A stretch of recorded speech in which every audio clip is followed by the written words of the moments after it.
इस इलाके का एक ही टाइगर है, DJ SB State जब वो आता है Karika Souls छा जाता है।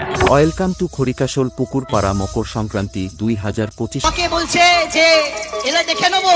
খড়িকাশোল পুকুরপাড়া মকর সংক্রান্তি উপলক্ষে পুকুরপাড়ার ছেলেরা যখন খড়গপুর থেকে বাপ্পা মিউজিক নিয়ে আসছে, তাই বিরোধী পার্টিকে বলছি আমাদের সেটআপের সামনে আসার আগে নিজের আধার কার্ডটা বাড়ি থেকে নিয়ে কম্পিটিশন করতে আসবি, না হলে সামনে দাঁড়ানোর ক্ষমতা থাকবে না। আরে তোর বাচ্চা গিয়ে বল বাড়ির 5 কিলোমিটারের মধ্যে দাঁড়িয়ে আছি, যা করার কর।